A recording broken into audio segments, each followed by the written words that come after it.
Hello and welcome to this guide. This is, we're going to be focusing on very highly scaled iron ore, iron-based production. So all the materials that are iron-based, we're going to be putting together in this factory and then essentially storing up here. And then, it'll be available from up here for distribution to anywhere where we will need it. Now, the reason to put these together is because there are certain spots on the map. There are certain spots on the map where you have a lot of iron ore that's concentrated, right? And then the other benefit is that all we really need to do, like if we ever run out of this material, right, is that we just deliver more iron ore to this place, and then we already have all the infrastructure in place that we need to actually just double or triple the production again, right? So yeah, we've built the factory right on top of these iron ore nodes, which are like right down here. So there's one there, and then there's one right around the back here. We actually have a parallel factory here that we will be dismantling after we finish putting this together, because this is sort of a better version of that factory on the right. This is going to be very neatly laid out. Of course, the stuff that's just in the world, connecting the mining rigs to the input, is not going to be that neat, but everything else is going to be very neat, very easily scalable. And what we'll do is we'll show you each of the steps that's required. Now, we will be using Mark III miners that also have one power shard in them. I'll show you. That have one power shard in them so that they produce 720 parts per minute, which of course means that these belts are maxed out. So there's not much point in a pure node with a Mark III miner. There's not much point in more than one power shard because you're not going to be able to get it out of the miner anyway. So yeah, that's sort of the setup. So we've done a lot of maths, and essentially the principle here is that we're going to be targeting using up all of the 720 iron ore per minute, or get to 720 iron material output for each one of these, right? And I'll explain why that matters, right? Or where the nuance of that is. And the reason for doing it that way is so that we essentially get sort of the maximum rate that we can for that particular material, right? So if we need a lot of modular frames at a given time, then we're making as many as we can, and presumably all the other items are going to be in storage, right? And it's just sort of full in terms of the storage. So yeah, that's the reason why. So whichever material we demand will be produced at the highest possible rate. But yeah, so each level on its own will be able to use either 720 iron ore per minute, or it'll produce sort of the maximum that's required. So that's pretty easy to do on, we'll start with the iron smelting. So for that we just sort of consume 720 iron ore to produce 720 iron ingots. That's pretty straightforward. So all we really need to do here is get the iron ore up here. So we already have done everything that we need to. Actually, I want to change this slightly. We've already done everything that we need to, and we just need to sort of do the last little bits to get the production going. Alright, let's make this neat. So this is the earliest time that I can sort of get it to like this. And then, of course, we need to do this to connect the input. We'll connect the input to the back there, right? So all these machines have already been connected, set up and everything, because it's kind of boring to watch that, so that's why I've already done it. And then, of course, we need to sort of aggregate the output here. And I usually put these mergers just a little bit in from the end of the foundation block, and the same on here. And that means that on other levels we can easily use one of these converters to insert materials directly into the lifters to insert materials directly into the machine, which is a really important part of it, because otherwise it won't make the machines look very neat. Okay, so that's the smelters, and they're going to progressively start at the back here. These splitters, they split 50-50 each time, so they have to fill up like fairly high input buffers of some of the earlier I guess machines, so that it takes time for the material to trickle all the way down, but of course it's going to eventually get to that. So, and we've already collected all of the output, and that's going to the next level. So on the next level, we're going to be converting them into iron plates. Now, in this case, we'd love to produce 720 iron plates per minute, but we can only produce 480. And the reason for that is, of course, that these are not one-for-one recipes. They go 30 to 20. So the maximum output that we can possibly produce here is 480 iron plates per minute without more iron ingots. So also pretty straightforward setup here. So actually I do have to just take this, and this is not the easiest that I've made it for myself because I didn't go in the right direction, but that's okay. We'll just sort of do it like this. So what I usually do is I use this exact slot every second I guess foundation to lift things up and down, and then I use this line between the foundations to take material backwards and forwards, right? And for more materials it's verticality, and for more lifting it's going in this direction, so horizontality, if that makes sense. Alright, so let's grab this material, get it to here, 1, 2, and then it'll go in very neatly, right? So then we'll connect these in. So all of these machines are now going to start to produce iron plates, which is exactly what we want them to do. And then we will be collecting the output of all of these machines, preferably not in that kind of horrible manner. Okay, so what I have to do here is I have to somehow get them through this little location, right?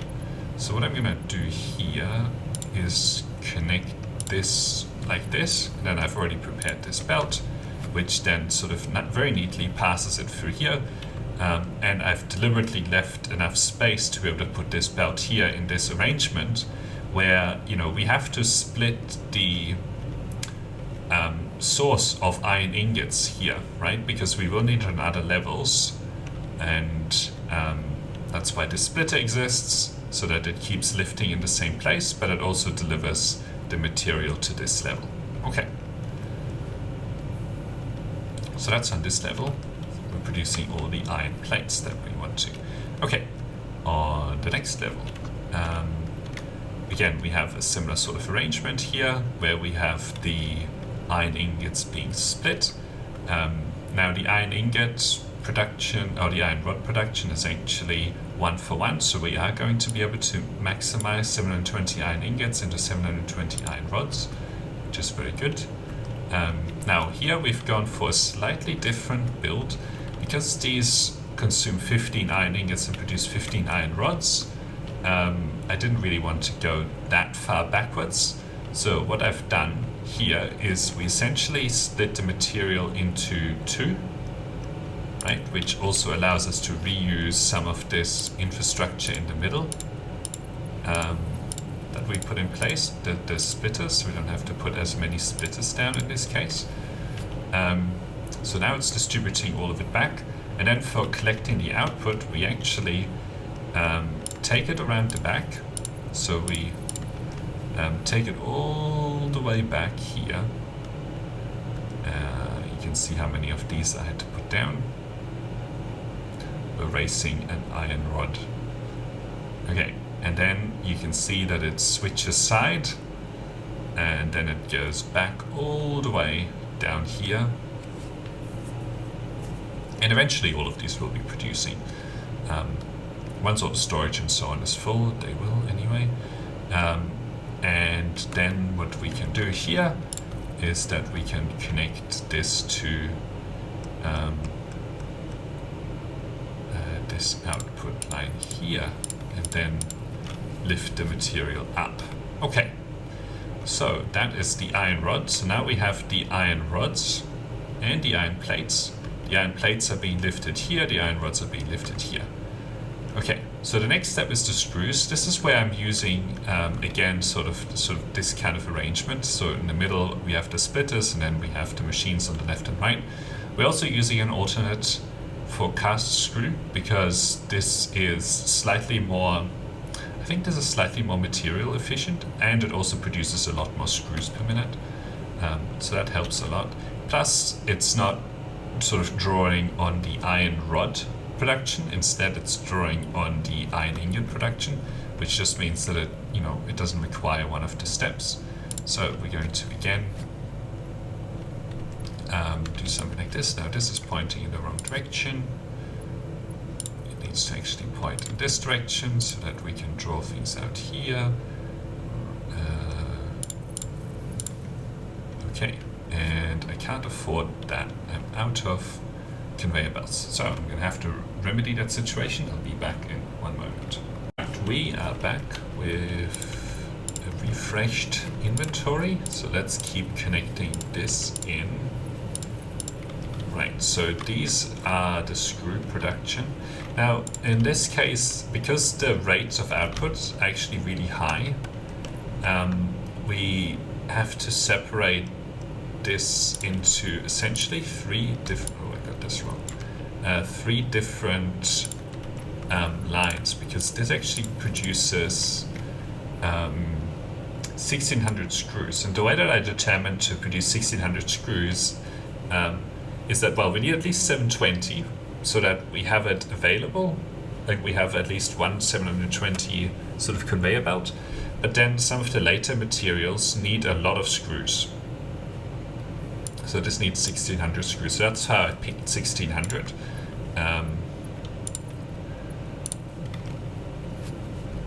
And then, yeah, that needs to be split into three belts. So each one of these has 700. So this one has 700 screws that it can do.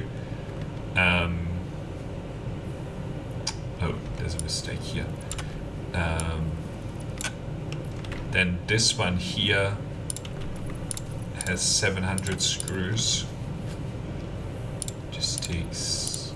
Okay, where do I need this? I think I need it like this. And then this last belt here only has, I believe, 200 screws on it. Because 1400 plus 200 is 1600, right? And each one of these makes sort of 50.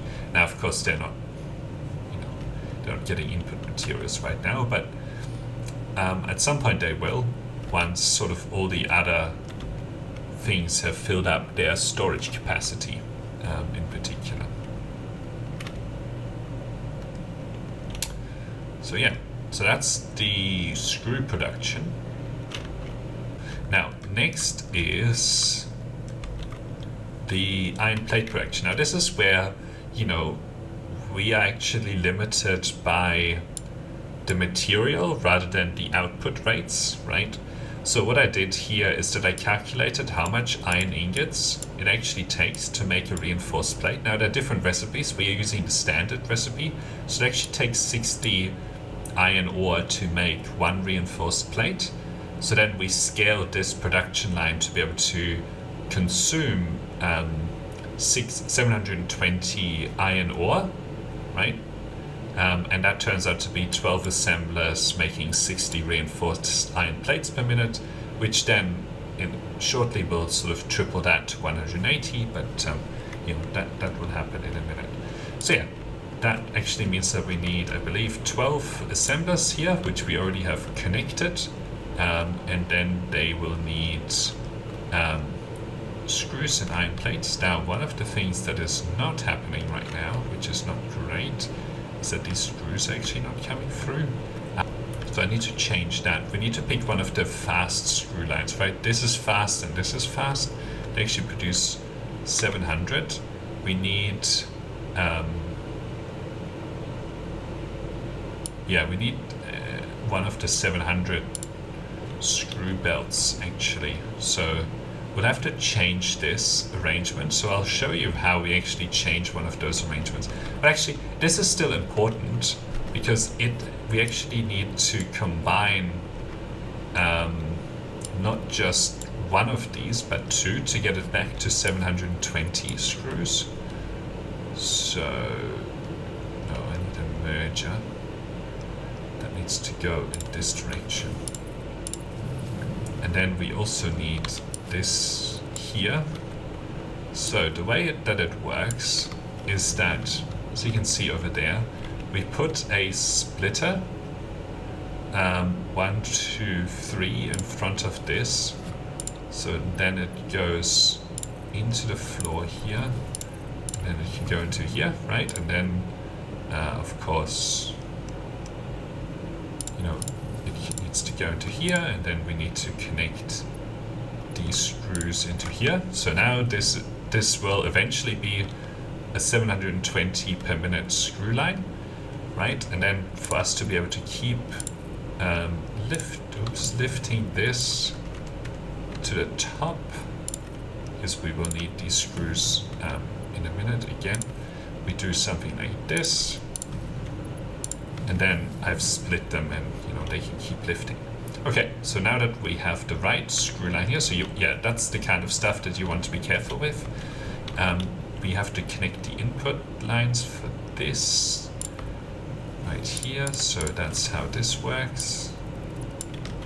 So this is the bottom screw, the bottom input, so we'll put that into there, and then this will come straight into,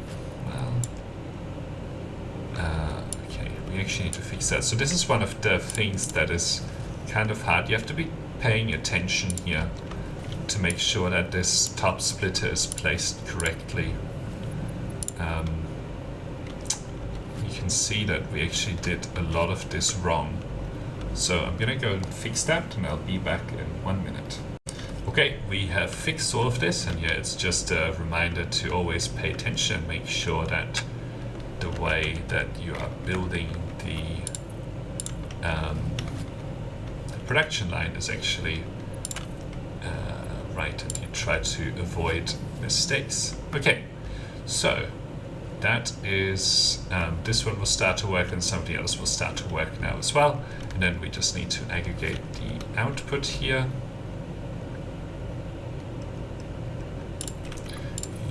Here we go.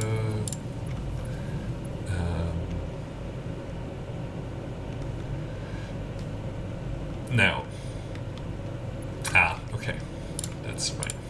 So the output is at this level, as you can see right here, and then that gets taken all the way over here, and it'll get lifted to the top.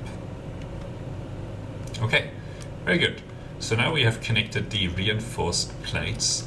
The next one to think about is the rotors, and in this case each rotor actually takes 45 per rotor. Okay, each rotor takes 45 iron ingot, so therefore we can make 64 of them if we have 720 iron ingots on the input, which is 16 assemblers. I believe it's actually 15 point something, so we'll be making this production line slightly over capacity, but we don't really have to worry about that too much. We will be getting 64 rotors per minute out of the 720 iron ingots. It's just that we have slightly too many assemblers actually placed. So this one is slightly more complicated. You need a little bit more verticality. because of the volume of screws that you have to get through, right? So we actually have 3 levels of screws here. Well, 2 levels of one of the screw inputs.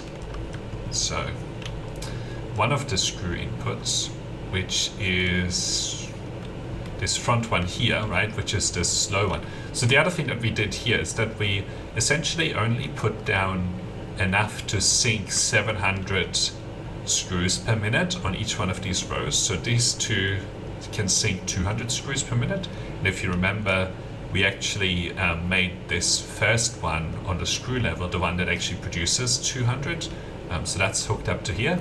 And then these other 2 here sort of get exchanged towards the back to feed these guys here. I actually made a mistake here. I didn't quite connect the output of these together, which I'll do now. But yeah, I've connected most of the production line here already, except for the first row that I still need to put together. But yeah, this one is already connected, and then it sort of gets aggregated.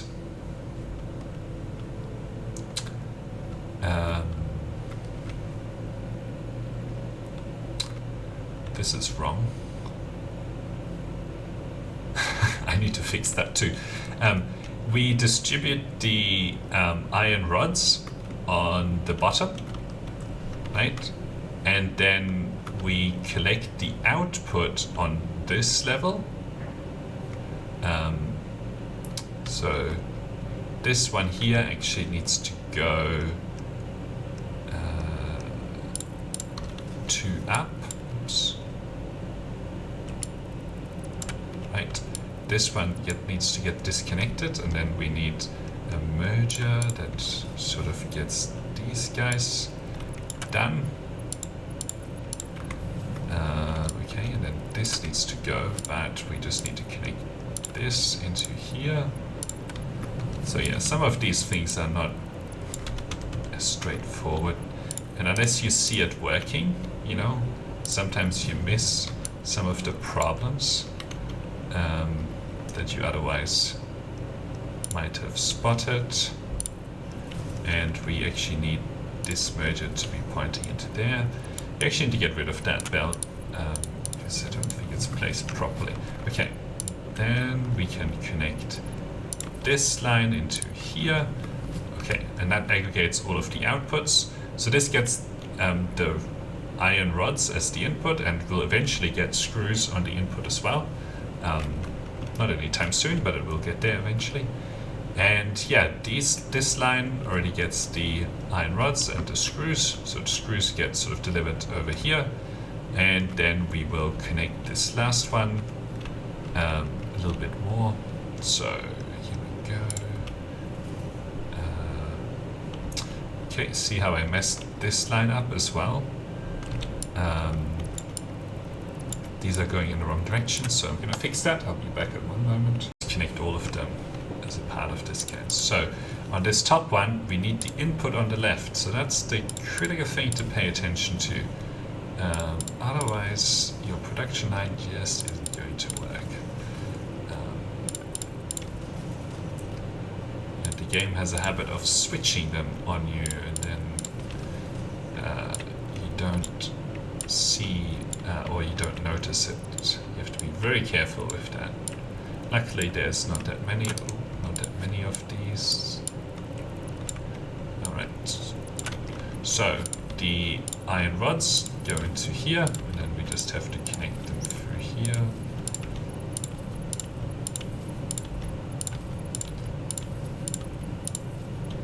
And these modular frames actually produce a very low rate. Produce at like 7.5 per minute, even with all of these materials on the input. All right, and then come on, how many times? Then we just need to connect the screw in as well. Okay, good. And yep, then we also need to Now here I actually need to do this as well, because these screws are a little bit higher than that, which is fine. And yeah, over on this production line, you can actually see that these are a little bit higher than those, and that's to match the height of these. Right, so now they're producing the rotors. Oh, we actually weren't even doing the modular frames yet. Those are next. Okay, so this is the output line of the rotors. That needs to go, okay, needs to go up, which is fine, it'll go into there. And then, yeah, the rotors go sort of all the way to the back and then get lifted here. Okay, so that's how the rotor level works, and you can see it's very neat. Materials gets exchanged like this and like that, but yeah. Alright, so now we need to look at the modular frames, which here is one of the slowest assembling lines overall. It actually takes 192 iron ingots to produce one modular frames, which is why we can only really produce have 4 of these, going at around 7.5 modular frames per minute. Again, this is, you know, we're going to be putting down more assemblers than we can actually supply materials to, but that's fine as well. Right. So it takes 3 reinforced iron plates, which is 180 iron ingots, and it takes 12 iron rods, which is also 12 iron ingots. So then it's 192 modular frames, which essentially means that we can put down 5 of these. Now let's see if I made any mistakes here. I think not. That's, you know, yet to be determined. So we can connect that through to there, that through to there. This needs to be connected together as well, and then we can connect this into here. Right, and then we need the raw materials. So actually, interestingly, we got the rotors here instead of the reinforced iron plates, which is what we actually needed. I don't know how these rotors came here. Ah, okay. You can see that you make all sorts of interesting mistakes. So let's see, where are the reinforced plates? This is the reinforced plate production, yes. So they end up going right here. They go straight to the storage level. So instead of this, we don't need rotors. We'll have to find a way of clearing those off that belt. So we don't need any of this arrangement. Lots of mistakes, but I think that's part of what we need to show, and is kind of all the different mistakes, all the interesting mistakes that you can make in one of these builds, because that adds a little bit of character to it as well. Okay, let's show you how to make one of these happen here. So we just sort of get the material out into one of these, and then, you know, we lift it right here, we continue to lift here, okay, and then, you know, I need to get this material into into here. And the way that I usually measure where to place these is that you line up here, 1, 2, 3, 4, and then you add 2 more. And that's usually the location that you need. Now let's see if the game contradicts me. No. So that works pretty well. And then we just need to connect to there, but let's collect all of these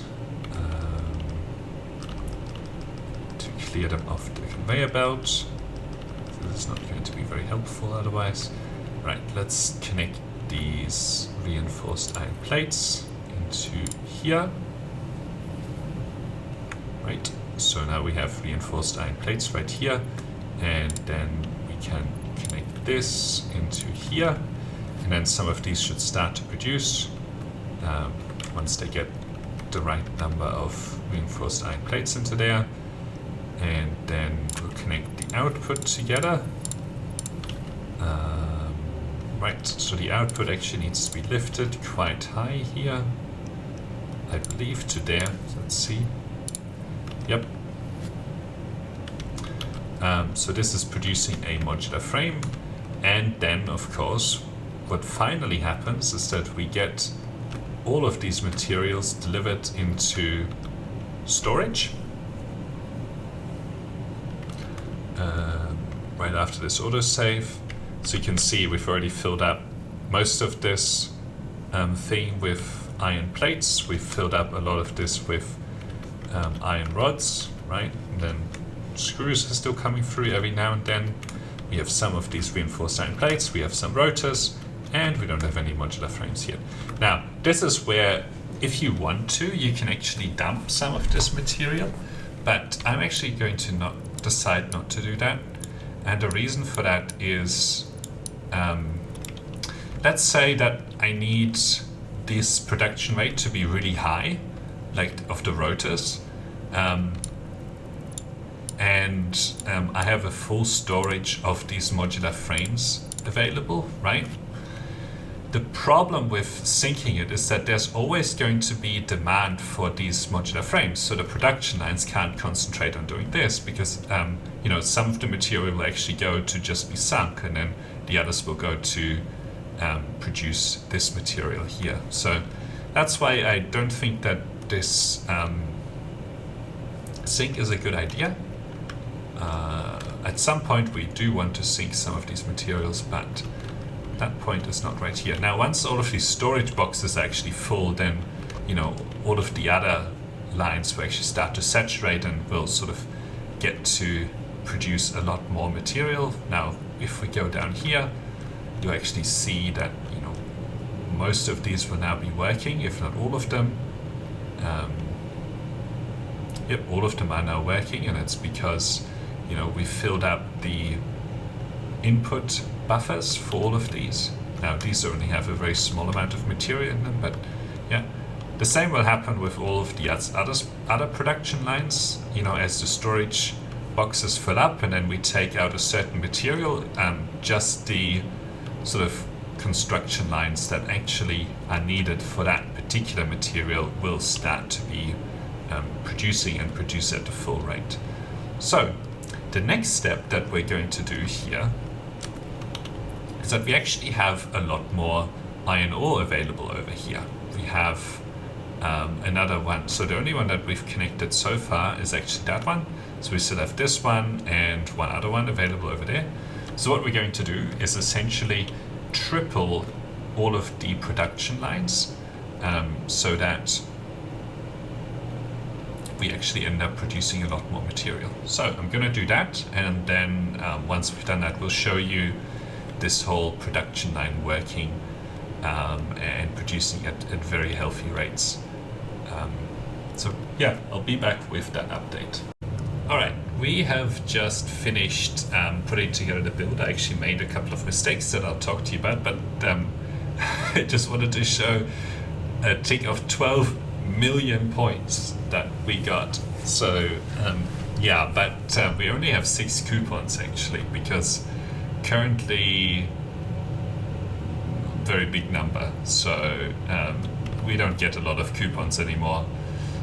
We have like hundreds of coupons already, but yeah, this is kind of crazy. And it's a combination of course, sort of these getting done now, so our base value is at what? I don't know, 200,000 or something like that, or 2 million. It's so hard to tell without commas, but anyway, so the thing that I got wrong is that these numbers for the reinforced iron plate, it actually only takes 24 iron ingots or iron ore per modular frame. I thought it was like 200 or something like that, but it's not, it's actually 24. So in this total production line, we can actually produce 90 modular frame, or 192 rotors, or 180 reinforced iron plates. So that's sort of what you can get out of 2,160 iron ore per minute. So yeah, so what we've done in all of these levels is we've built this sort of giant mega complex of iron ore production. And I kind of like the very utilitarian look that we've gone for here, right? Like, there isn't a particular shape that we're aiming for. It's just whatever it was needed to get the job done, right? And we let just the production lines shape the way that the building looks. So, you know, for the modular frames, it was just one giant long production line. So that's what we did. In some of the other ones, it was actually like consuming a lot of materials. So we had to go sort of this way, right? And then like here, it's just so cool to see like all the different levels of the roof. Like imagine you hanging around up here, you're like, yeah, this is where I work. This is where, you know, we make, we process thousands and thousands of tons of iron ore per day or whatever. So yeah, we'll take a look at each of the different levels. At each level, we actually have this sort of entranceway that we can get in and out of. So yeah, right now there are 45 assemblers producing two of these modular frames per minute each. They're all working and consuming a huge amount of these reinforced iron plates, and then also some rotors. So that's how this level works. And then there's actually a way to go down to the next level. So this is the way that the Rotor factory ended up looking like. So this is one of the really horizontal ones. There are actually 7 production lines, I believe, here.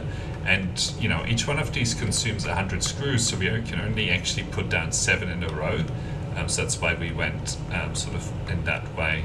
And yeah, you can see this is where we have a lot of materials going back and forth. Now, fortunately, this isn't sort of moving, but, you know, it is what it is. All right, let's go down to the next level. I actually believe there's a way over here. Yes. So this is the reinforced iron plate level. So all of these are also going to be producing, of course, because we are essentially dumping all of the modular frames that we are producing. And in this one here, I actually went with this sort of combination, because the reinforced iron plates actually only need one sort of collection belt. So the collection belt actually wraps like from here all the way around back in there, and then this production line actually shares the input. I really like the way this looks. It's like you know, it looks like somebody's just standing there like that, eating all the screws and passing them to these other machines. So I think that's pretty cool. This is also an example where you can see how scaling lifting materials between different levels works. So you know, we have one of these, and then sort of per, I guess, 9 or 6 of these foundations, and then we have this sort of splitting mechanism that you can see. And of course, we put all of these realities in. And yeah, what is this being produced? Okay, so this is where we produce all the screws that we need. So this is another one of those production lines that went sort of sideways a lot. And this is also one where essentially we need like all of these full production lines plus a bit. So each one of these produces, like each one of these lines produces 100 screws, 700 screws per minute, because each one does 50.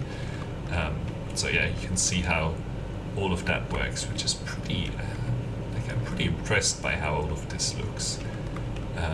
So yeah, let's make our way out, and then we can take a look at the iron rod level, which is like right here. Not all of this is going to be producing, because it's actually a combination of these iron rods, iron plates, and screws that make up frames, but at least some of it is producing.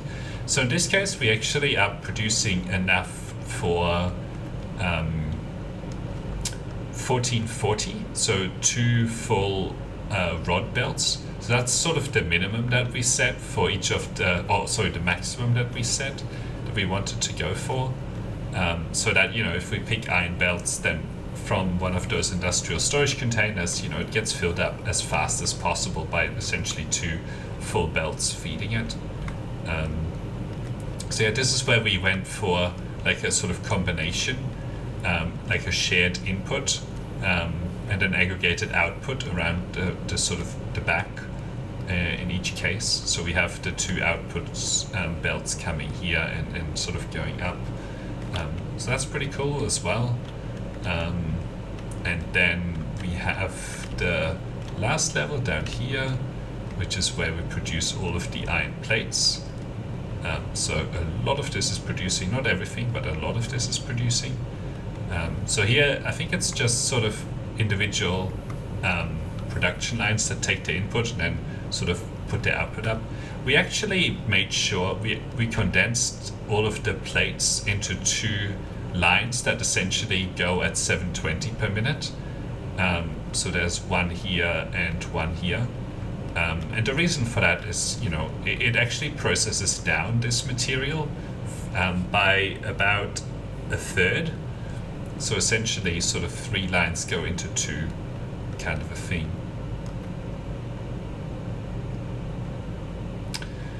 Okay, and then right after this autosave, we'll take a look at the smelting level. Now, the smelting level we are expecting is fully operational because, of course,